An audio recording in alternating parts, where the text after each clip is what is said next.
Hey y'all, it's Sarah. I posted this little guy in the Peppermint Cactus Facebook group, and you guys had expressed some interest on knowing how to get this look. So I thought I'd pop on really quick. This is for you guys. This has probably been done, I don't know, but it does really have that concrete look. So I wanted to show you guys how I got here. The first thing I'm gonna do is show you what all I'm using. I've got just one of the Dollar Tree felt pumpkins. I'm gonna be using some lightweight spackling that Dollar Tree carries, and I'm also going to be using these are the Dollar Tree like chopping board cutting mat things. I'm going to be cutting one of those down and using it also. That's kind of what we're going to be using for our spackling. And the reason I have a preference for this, you could probably use like one of the plastic folders or something like that. But that particular material has a lot of give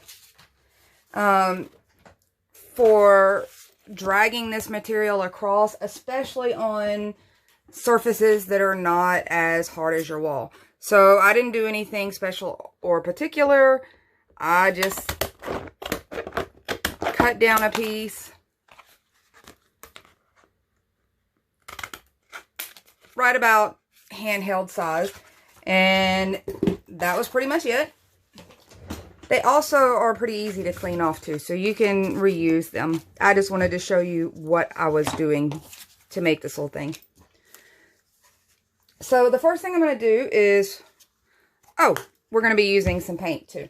I've just got some Waverly White chalk paint. The reason I'm using chalk paint in this is obviously we're really shooting for some texture. This is going to bring us texture. This is going to add texture. So we're going to get a lot of texture out of this. I want to point out really quick, let me pop this tag off here. I did not remember to do this on my first one. However, go in and make sure that these little, that's if you want them out and you want that detail, but pop these little guys out. And you can choose which direction that you want to go. You can do front or back. It really doesn't matter. So you could do one each direction. Okay, so I had to show this in parts because I will tell you that this takes a really long time to dry when we do this. It is felt. It's going to suck up all that moisture. And I ended up putting mine, I have like a board that I put mine on to keep it nice and flat, and stuck it in my car in the hot heat, and left it there all day so that it would dry quicker. I wouldn't get any warping or anything like that. As hot as it is, I probably could have just sat it outside, but we live in a really windy area. I didn't want it to go blowing off, but whatever it takes to get it dry. My first one, I left it sitting out in my house for a full day, and it still was not dry. Popping it in the car, the one I did yesterday, stick it in that really extreme heat, that got it dry really, really quickly. The first try around, it took a while. Okay, so I've got one that's almost empty. And I'm going to come in and make a nice little mix. If you've played with this stuff before, like if you've done like fake icing on things. I did this as a prank and made fake cupcakes on my kids. If you've ever done that, it's basically that same mix of paint and spackling. So I'm going to go ahead and get it stirred around so that I can mix it in with the little bit that was still in there.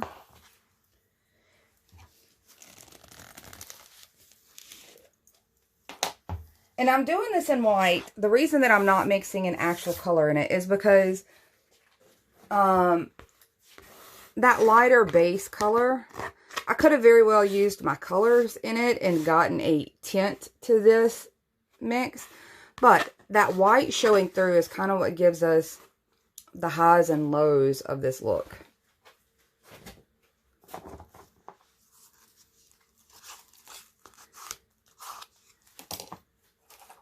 So I've got just like a little plastic spoon that I'm going to drip some paint in here with. It doesn't take much. The spackle breaks down pretty quick and gets pretty pasty pretty fast with even just a little bit of the wet paint.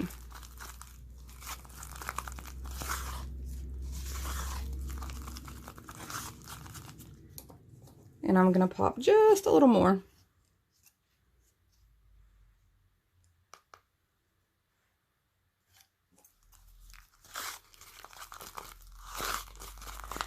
Kind of wanting it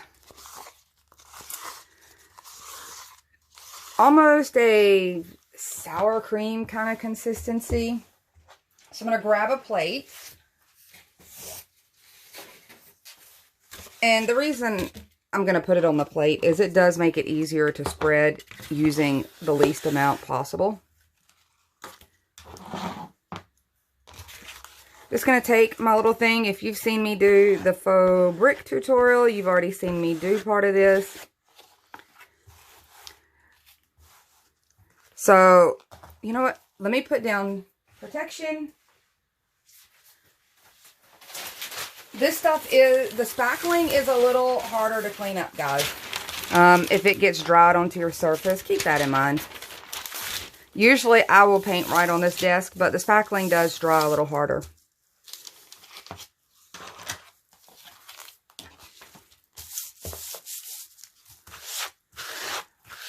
So I am dragging it across those fibers. You can see what that does. Now it's going to soak down into some of those.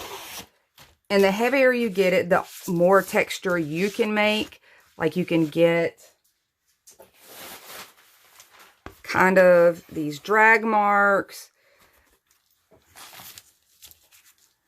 However, the lighter you're able to get it, and some of that still shows through, you get this texture where it's dragging across those fibers.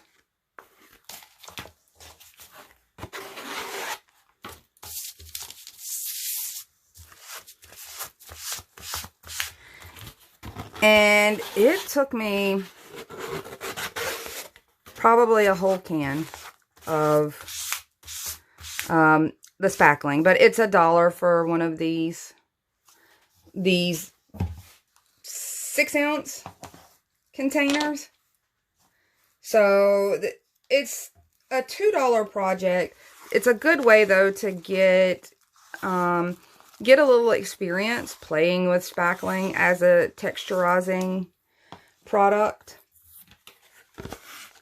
It has a lot more uses. You guys will see me use it for other things too.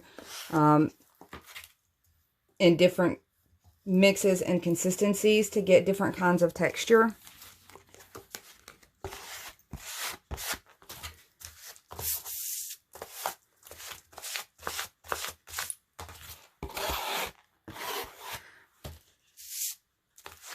I wanted to tell you, now this pumpkin has really nice clean edges. You see that? It doesn't have a lot of fuzz sticking off the side. My other one had a lot of fuzz, where I guess it had been rubbed up against, and some of this felt had kind of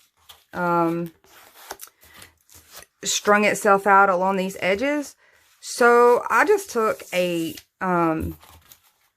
my grill lighter, my little torch lighter, and went around the edges and cleaned those up, because you'll see this is already going to leave a texture to some of your edges.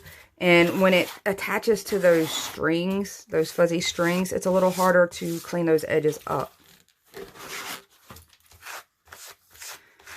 So for the most part, I'm just applying it. You're not going to get total full coverage. You're still going to see some of the orange through, and I'm going to show you what the next steps are. This part is fun. I don't know why I think it's so fun, but I think it's fun.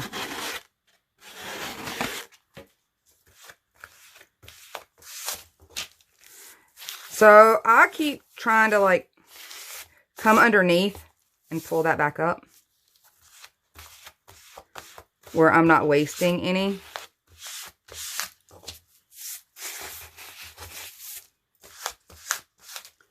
So I'm gonna put some more mix on here.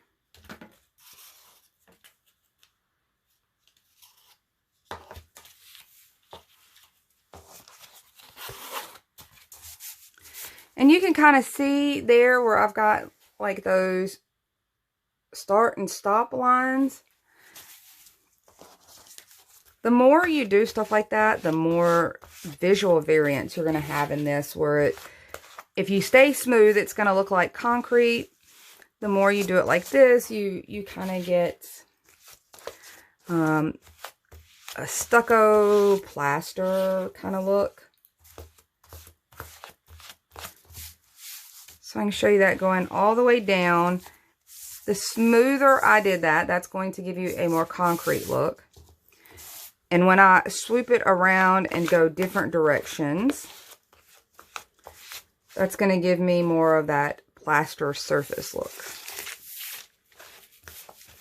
And this little thing, because it bends on you, it really does the work for you.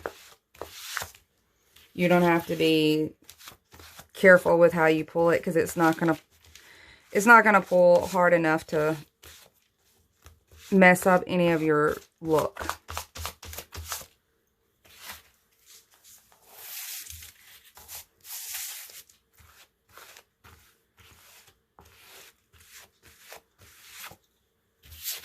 I'm getting this one pretty heavy and thick on here. I kind of want to just see if I go really, really heavy with this on this kind of felt. I already know it took a while at a medium kind of density. I just want to see how long it takes for this thing to dry. I don't know about you guys as a crafter, but I am a curious crafter. Not just about making things, but like the nerdy things behind it. This versus this, which one's going to react better, which one times better. So the other thing that I did, and you can come in, clean up some of those edges, but I went ahead on the back side of mine, and I did not do the whole thing. I only did just a little bit, and I'll show you what I mean. Right along each of these edges, because this felt soaks up so much paint. When you go to paint this, if you want it any other color, the orange on the sides are going to want to show through. The orange in these things will still kind of want to show through. So I came back and did kind of just the edge areas. And you could do the whole thing on the back side, I'm sure. I'm sure it would eventually dry. I don't know how long it would take.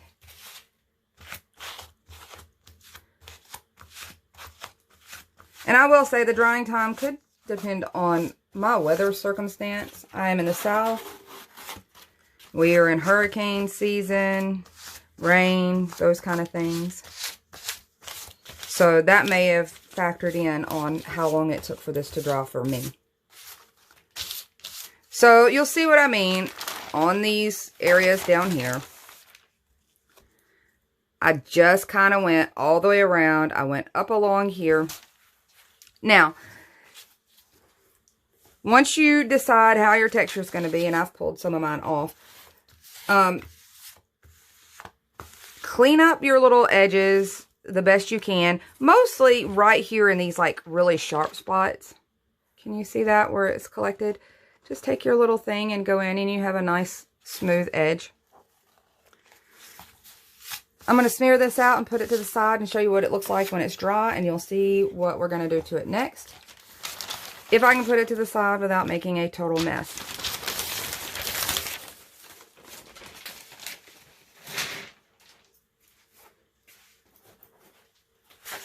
So this one has had time to dry.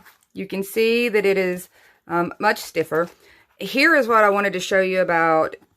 Be sure to go, if you've got fuzzies, and you can see that that was from Fuzz. just take a lighter, just take a candle, kind of really quickly flick all of your edges over it, and it'll clean that up before you ever get to this point. I did not do it on this one, but I still am coming in. I've got just a Dollar Tree sanding sponge. I'm not removing all the texture, but I didn't like how heavy this was. And not only that, at some point, those little pieces are going to want to like fall and crumble on you anyway, because they're barely hanging on to those edges. So you're better off just going ahead and cleaning that up now.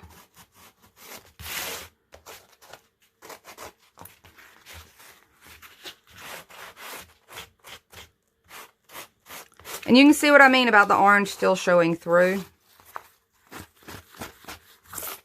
That's why I did it this way on the back side also.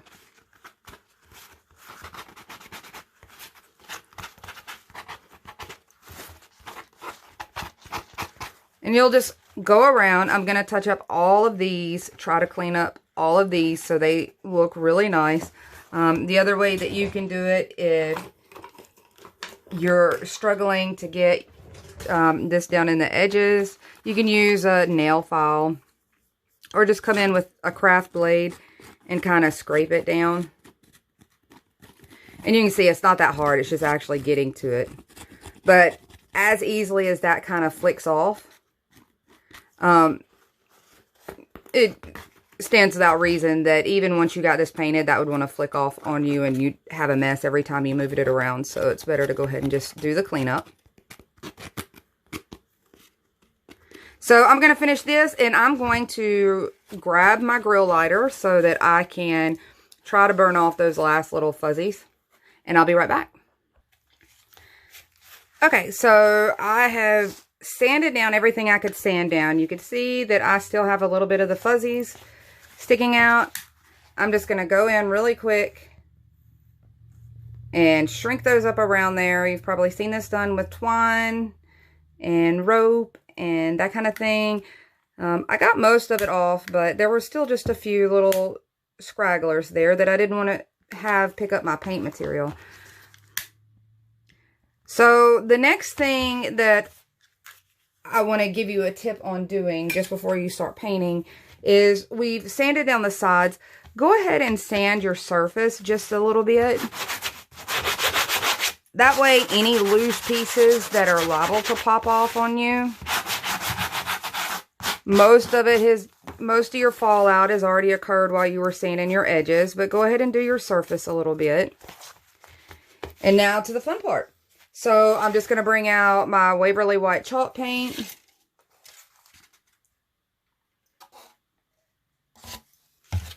And I've got just a Dollar Tree kitchen sponge.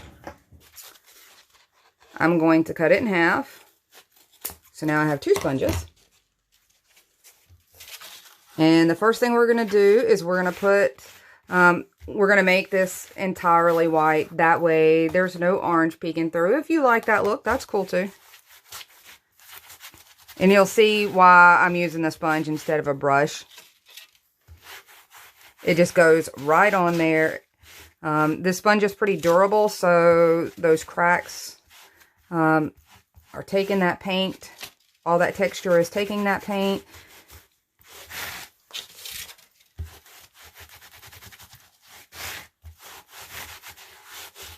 And you can see that already is looking like plaster.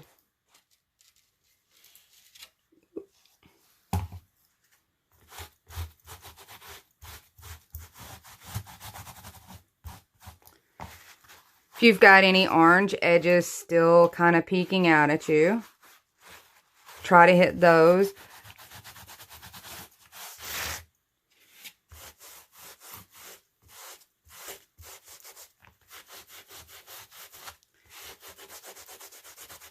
So much for keeping my new nails nice.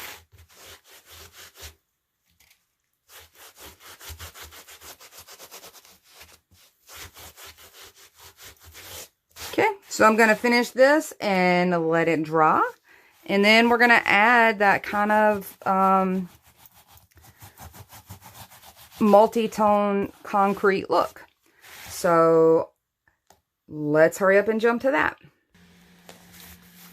Okay guys, I'm back with my fully dry solid white pumpkin. The last thing I did was, for me personally, I went in after my white chalk paint dried and spray painted a coat of just white over that. And the reason I did is it almost gave it like a plastic kind of film. So we know that chalk paint absorbs our other paint colors one way.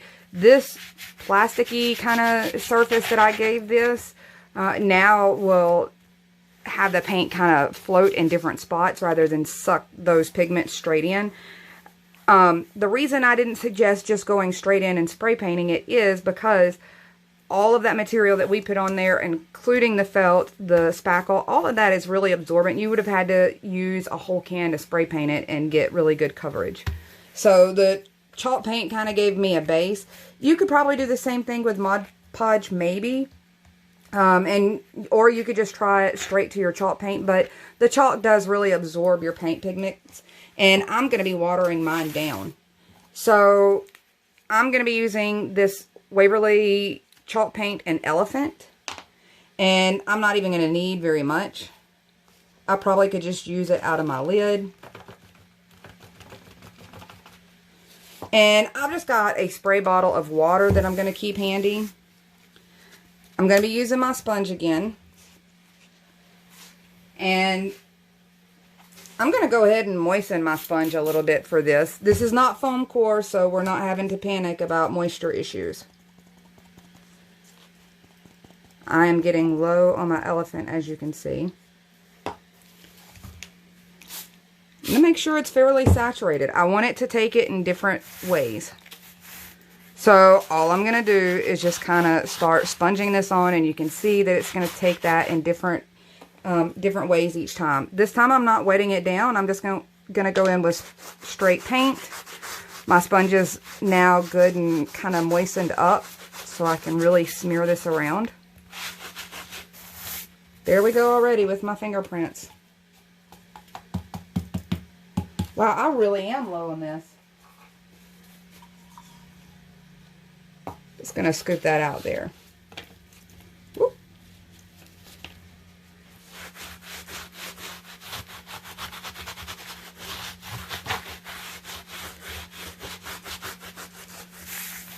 So if you end up with too much color, too much pigment somewhere, spritz it with a little water. Move it around some.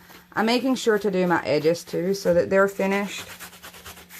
There I go with fingerprints.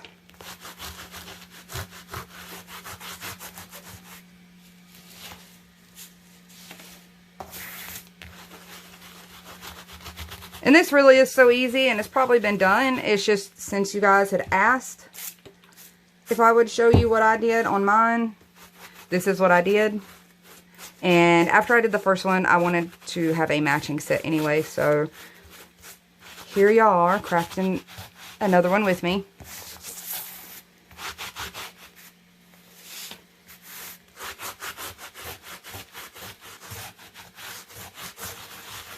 And you could pretty much do this with any color. I wanted this kind of concrete gray.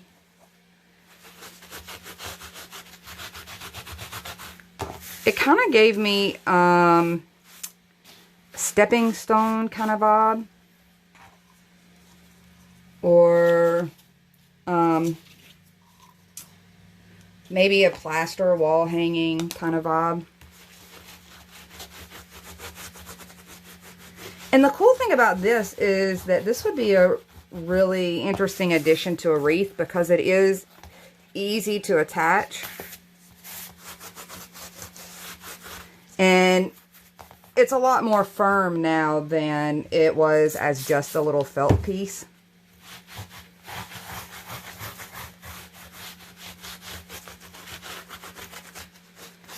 And I'm just going to keep moving that paint around until I like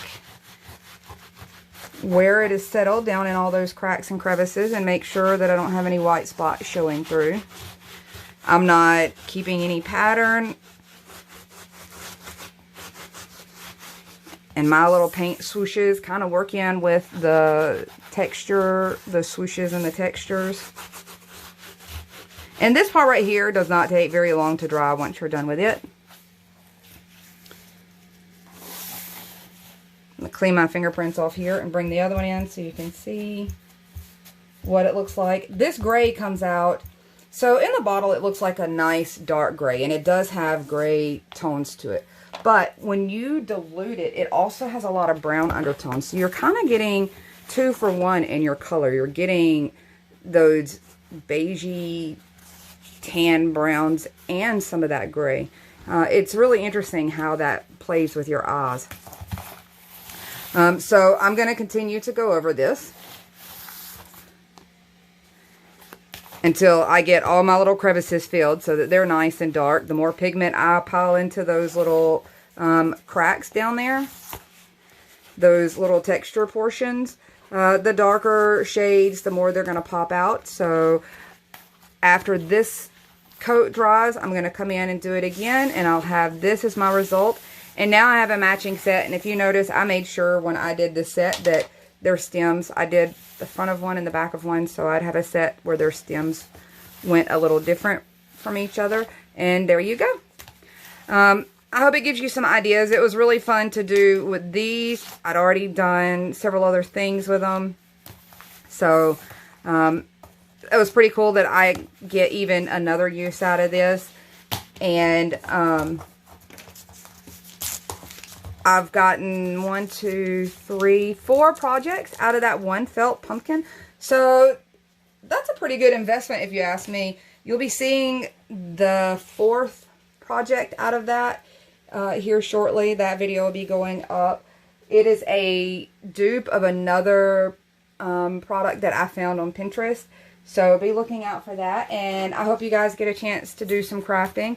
I hope you find this helpful. There's a lot of other things it applies to, and I'll be sure to show you all the things that I like to do this to and how I do it, because the method each time of application is going to give you different results.